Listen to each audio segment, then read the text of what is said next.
Hi, this is Jackie Tantillo, and this is Should Have Listened to My Mother.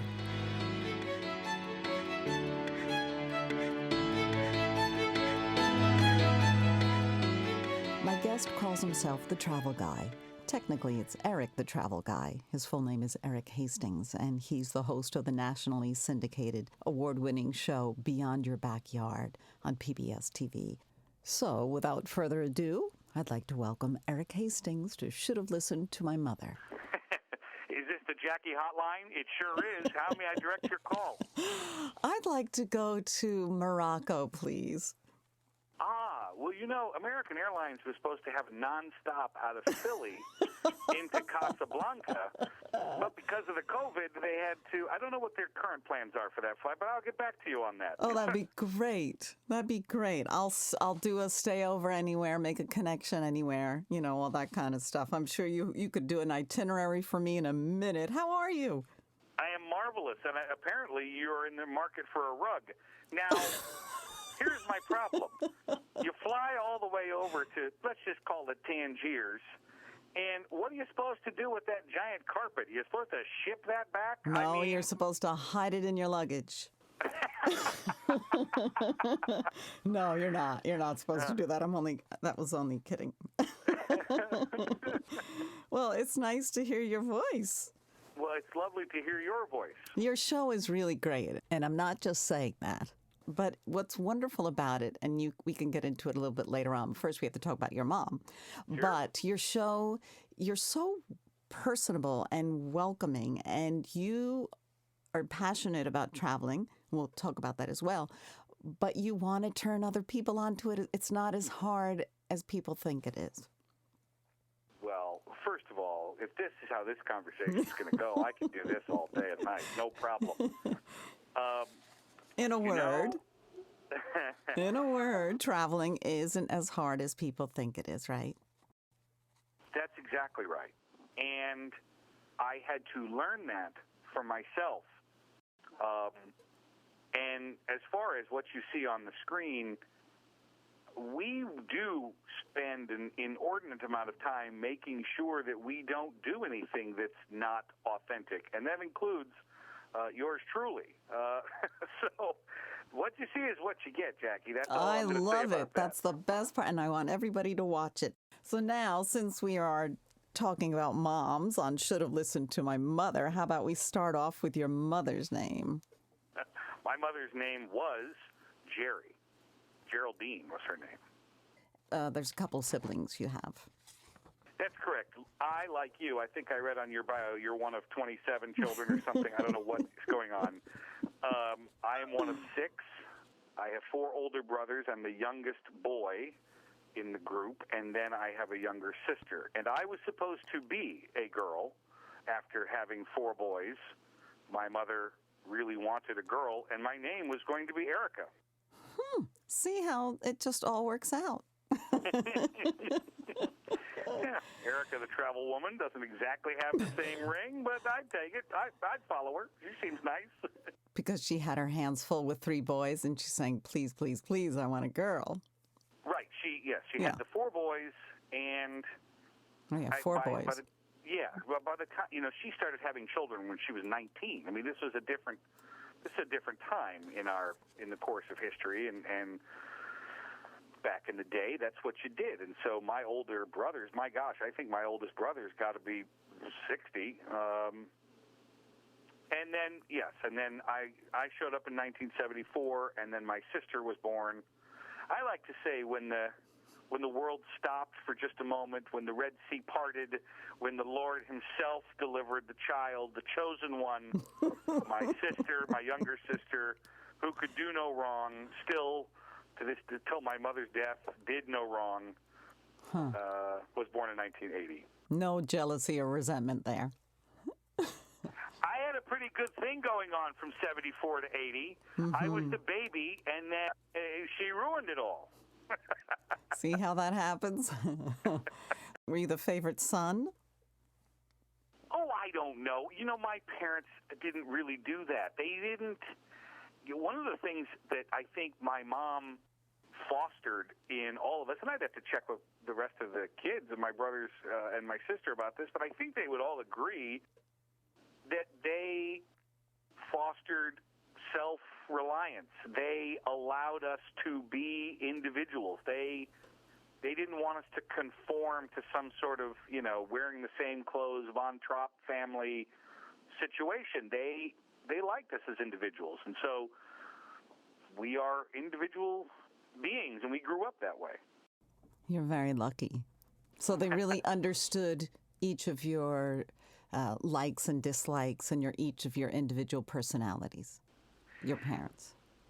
And I got to say, I always thought that was by design until I had my own children, and I think I figured out that my parents were making it up just as I do on an almost constant basis. So it seemed to work out, in my opinion. Seemed to work out. Now, you started at a young age. You're on the air as a teenager at a radio station, and you're in a performance art school? Were you dancing and singing and acting? Oh, yes. Well, again, back to my mom. So, I built a radio station in my house growing up when I was probably, 8, 9. And I started with my Radio Shack, the Realistic brand mixer, and my turntables and my microphone, and I would make mixtapes, and I would pretend that I was on the radio, starting at the age of 5 or 8, about 8 or 9, and then I didn't get my first job on the radio until I was 15. Oh, very old. Yes. Yes. Gosh. But again, my mom, and I talk about my mom. My mom used to drive me to work on Sunday mornings. I worked at a Christian radio station on Sunday mornings. I used to come in at 5:30 or 5:40 in the morning and turn on the transmitter and start playing, religious programs for 26 minutes at a time from 6 until noon Sunday mornings. And I didn't have a driver's license yet, so my mom had to get up and drive me to work, and it was like 25 miles from my house. You grew up in the Midwest, right? I grew up in a town called Des Moines, Iowa. That's right. So she was dedicated, your mom. She absolutely was dedicated to, and she recognized early on that I really enjoyed the performing arts and that I didn't know really at the time, I just enjoyed performing, but what I really enjoyed early on was how performance could really change people and how you could make them laugh and you could make them cry, and I really enjoyed that transformative experience of live theater. Or I didn't get into television until I was 17, and that transferred over to the radio as well. That was that's all theater of the mind, as you know, and I really enjoyed that as well in my career path. Is there anyone else in your family performer? No. Did your mom work? Well, she I mean, did. other than taking care of the teacher. family. Yeah, she was a teacher. Bravo. It's a minor detail. Yes. So she, and again, I'm not sure we really understand or truly appreciate and value your teachers until you are older. She was an English teacher, so she taught us all the difference between, 2, 2, and 2, and there, and there, and insisted that we speak proper English. Math, not so much. What age children did she teach? I think early in her career she taught high school. That was one of the stories she always told. She didn't like it when we chewed gum at the house. And she didn't like it when her students chewed gum. But she didn't tell them they couldn't. She just pointed out how ridiculous anyone looks when they're chewing gum. That was her way, and nobody chewed gum in her class. So early in her teaching career, it was high school, and then she moved into. She actually taught at business schools. She also was very interested in, to my recollection, she was interested in those who wanted to empower themselves to better themselves. So, she was working with cashiers and bartenders and servers and people who wanted to get a degree in business and was doing night classes, and this is before online was around. She sounds pretty great to me. She was absolutely, without a doubt, one of the most remarkable people I've ever known. Did she have a sense of humor? She was incredibly funny. She found the joy and humor in life. It's why her friends, and certainly her enemies, well, it's why her friends would say things like, I just love being around her. And, I would ask specifics. I'm very inquisitive and was as a young person. Now I'm just old and jaded, and I don't care what anybody thinks anymore.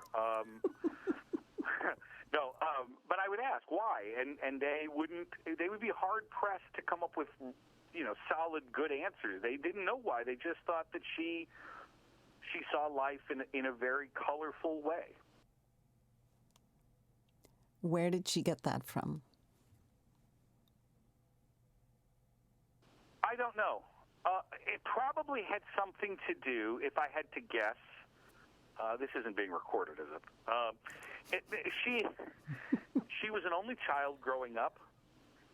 Her dad, my grandfather, was a candy salesman. So there was a room in my grandparents' home up in Aberdeen, South Dakota, that was literally wall-to-wall, floor-to-ceiling candy. It's like Willy Wonka and the Chocolate Factory, right at your grandparents' house. Yes, the Chiclets, Tootsie Rolls, Bazooka. We're talking about candies here that would have been popular in the late 1960s and into the early 70s, and then I would have arrived, by the time I cared, 1979. So yes, going to to Grandma's house and to Grandpa's house was a lot of fun because of all of that candy, none of which we were allowed to eat, of course. But I think that she spent a lot of time alone growing up. I think that she relied on herself to decide how she wanted to see the world. That would be my guess. So, do you all have a sense of humor? Because you obviously do. Or we do. No, you do. We do. We actually did a Zoom call the other day. We're spread out all over the country. And, of course, my sister, who has taken on a matriarchal role in our family of organizing a Zoom call. And it was rather humorous. It was just recently, within the last couple of months.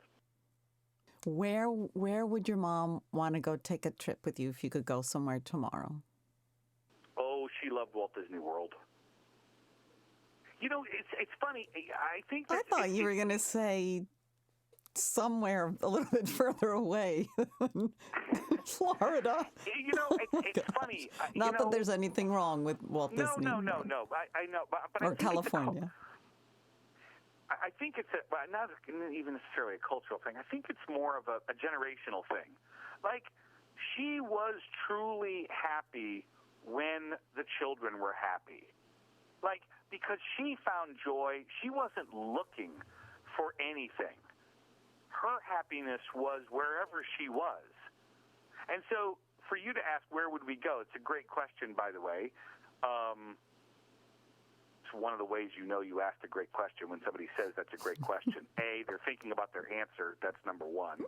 It gives them a second to think about it. But it forced you to think, which is awesome. But so I think that's why I said Walt Disney World. One of my greatest memories was going to Walt Disney World with my mom and my dad and my siblings, my older brother Patrick. But it wasn't like it was noticeably different. She was happy at home. Does that make any sense? Totally makes sense. It's her inner being, her essence. Yeah. She was happy. Now, in her later years, she did some amazing trips. She went to New Zealand. She went to India. She did all kinds of crazy trips. And she was an old woman by our standards of colloquialism. But she loved it. Loved it. Did she ever travel with you when you were producing shows? No, she died before that. Oh, sorry. That's all right. It's going to happen to all of us. So, Did Jerry have noticeable fears or ones that she let you see? No.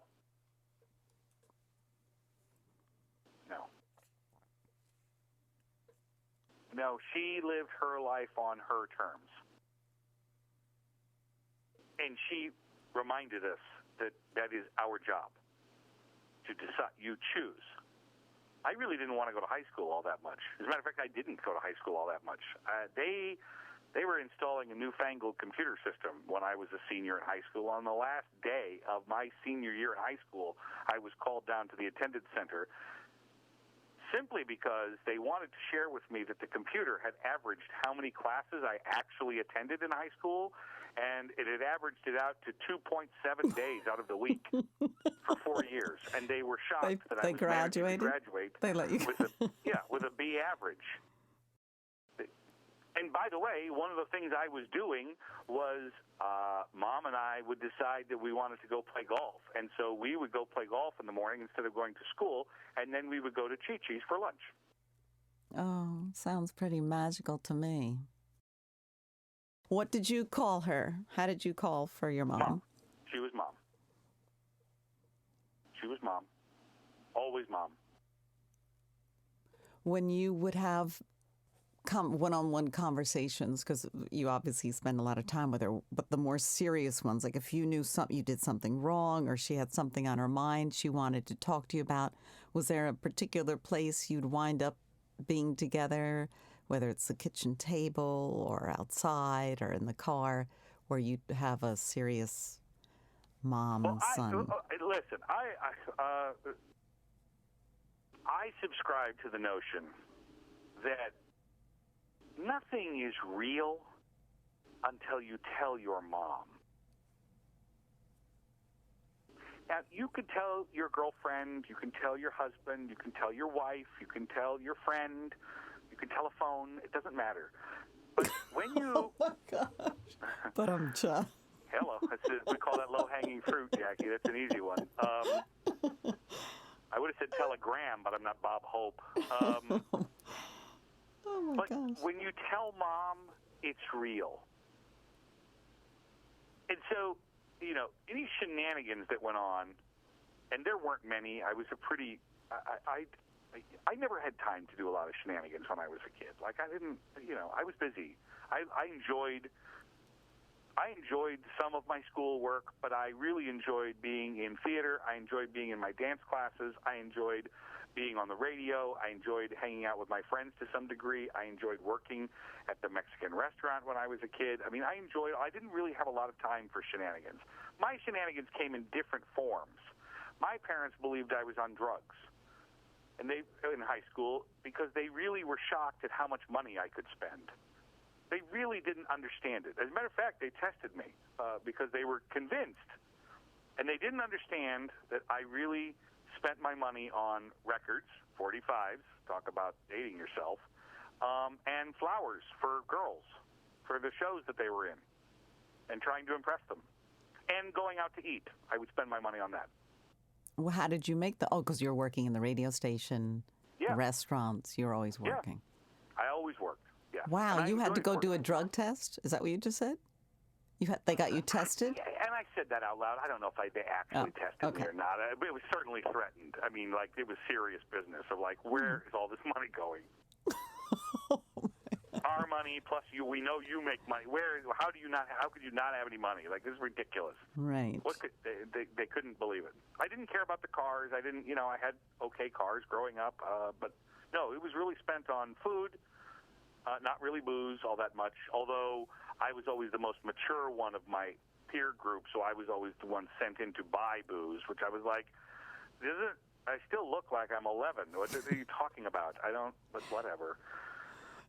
What about the girl thing? Did you ever have conversations about relationships when you were a teen with your mom? Yes, because I was always around girls because of my dance classes. So when I started dancing when I was 9, I was always around dancers, and I was always around a theater crowd. There's, plenty of girls and women, and so that really didn't. Those conversations really didn't start until I got married. We talked more about women when they were women. When I got married, which I got married late in my. I remember pretty close to her death. I remember she made some comment. And that's the reason I'm sharing that with you, is because I remember I was, complaining about something about my relationship. And I think it was during that's what it was. It was during my divorce. And, that can take a toll on you, and it certainly did on me. And I remember her saying something to the effect of, "What are you talking about? You've always been around women. You've always had a wonderful girlfriend. Always. Since I was, probably 14 or 15 years old." And I thought that, I'd never heard her say that before. And I was like, "Really?" She goes, "Yes." Don't you remember? Yeah, she's like, she said, "You've been in wonderful relationships over the years, both as a young person, as a really young person, and as you got older, it was the same, always." I think it was the fear coming out that my divorce was, my marriage was over, and, now I'm whatever, I was 40 or 30, I don't know how old I was. Right, but she was also assuring you that you will find another down in your path down the line. This is a pattern here. This is not the end of the road. Yeah. I strangely took comfort in that, I think, at the time. Sure. But it also was the first time that she ever actually said something like that as overt, as like, "What are you talking about?" Like, everywhere. You always did. That's kind of cool how that came out. Like, should not even be a doubt in your mind. Right.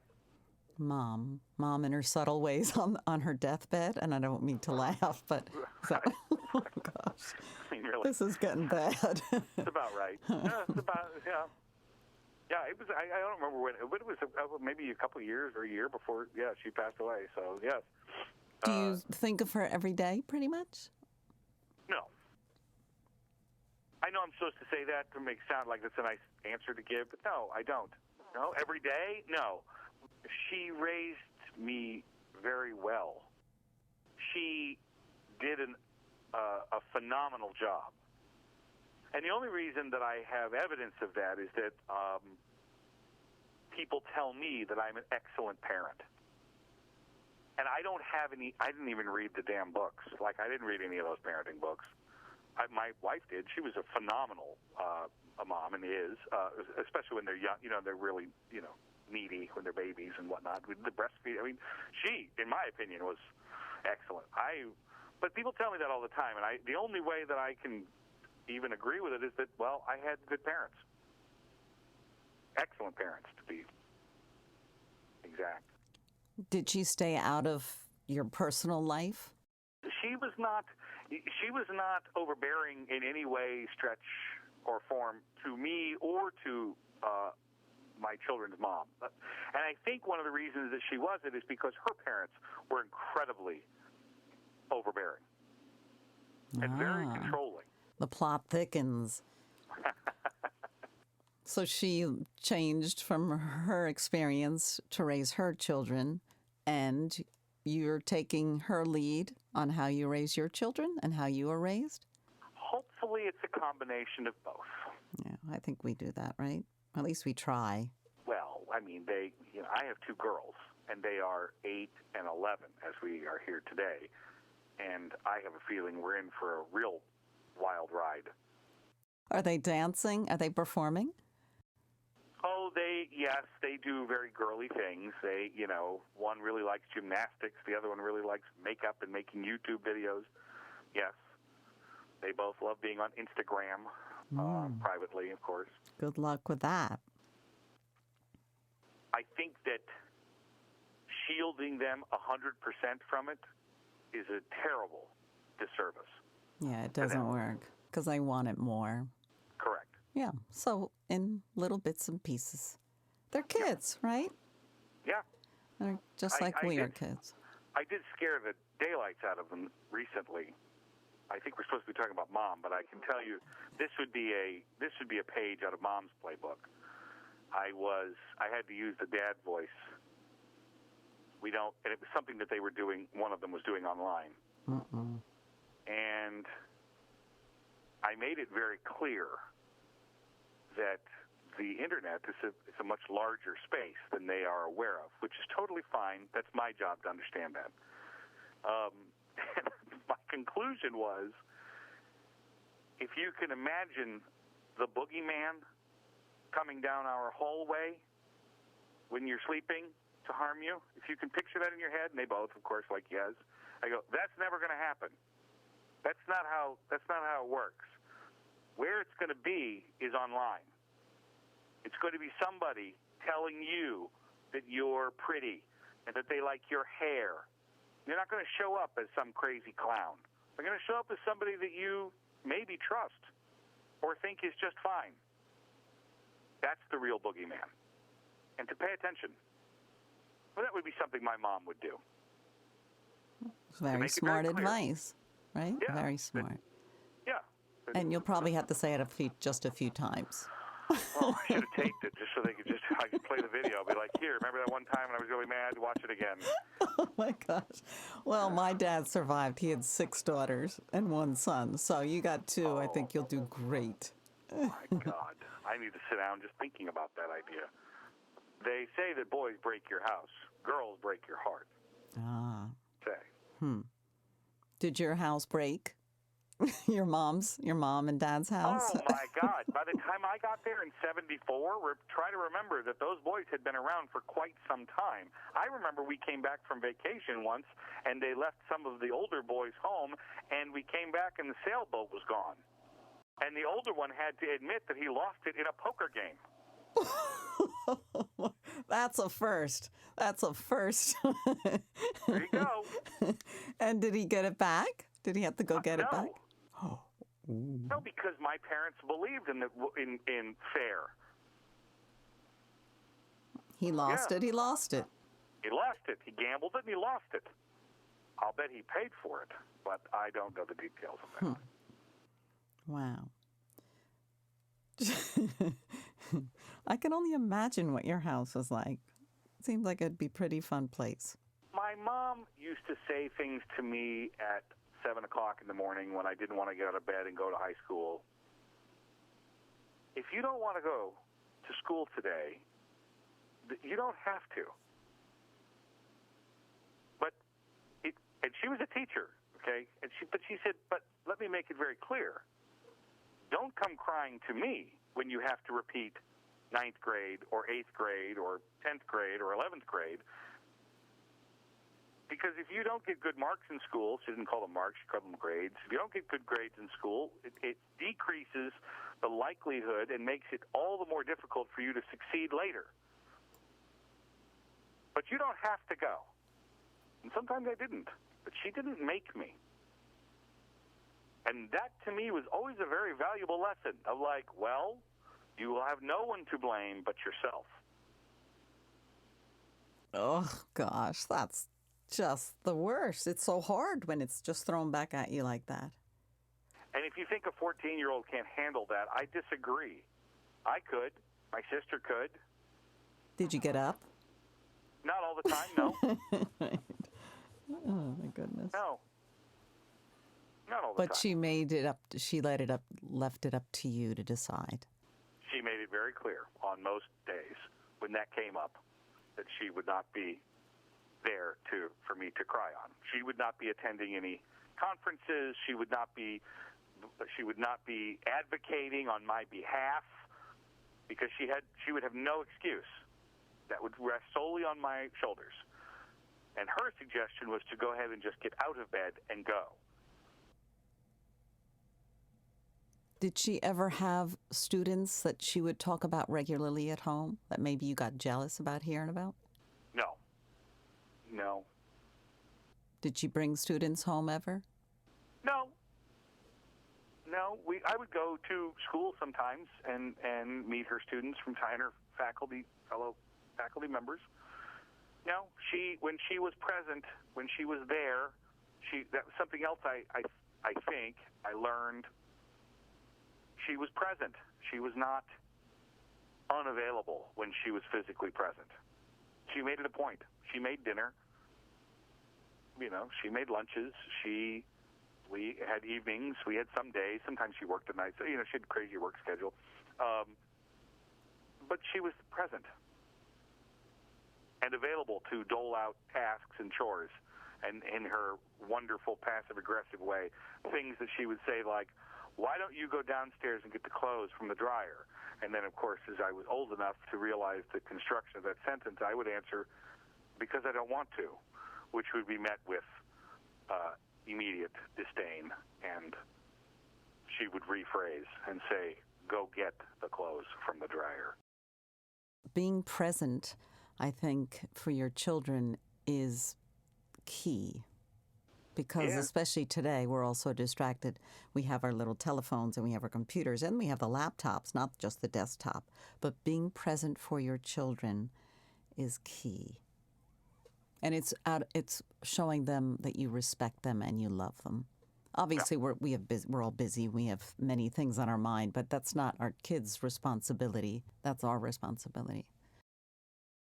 I'm so glad that we did this little conversation because watching your show is wonderful, and I had a feeling that it was going to be a really entertaining episode of Should Have Listened to My Mother. So I'm really glad that we were able to do this. Well, the way you handle this subject matter, the minute I saw the title of this podcast, I was like, oh my God, what a wonderful title. Because I love the subject matter. So, to be given a platform to talk about my mom is just awesome because she was terrific. And I wish she were here. She would probably agree with about 50% of what I said, which is not bad as an adult. So are you who you are today because of or in spite of your mother? Because of. Yeah, absolutely because of. Beyond Your Backyard or Erik the Travel Guy. If you put any of that into your search engine, you will come up with page after page after page of wonderful videos and written pieces. And your writing is great, by the way. That's my mom. Yeah, that's my mom. I do the talks. I know you're trying to hang up. That sounds like this is a therapy session for me. It's working out. We haven't done the full hour. I want to get my money's worth. No, that's my mom. That when I do the discussions with the high schools and at the college level, and they ask me my advice, I go, learn how to write. It will help you learn how to speak. That's all my mom.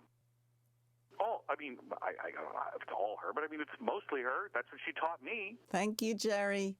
Thank you, Jerry. It really is great. And I love that you attribute that to your mom. Oh, we've just completed the whole circle. I'm Jackie Tantillo. You've been listening to Should Have Listened to My Mother. And Erik Hastings, Erik the Travel Guy, has been my guest. Thanks again, Erik, for joining us. You're welcome. Thanks for doing this. Thanks for inviting me. This is very nice of you.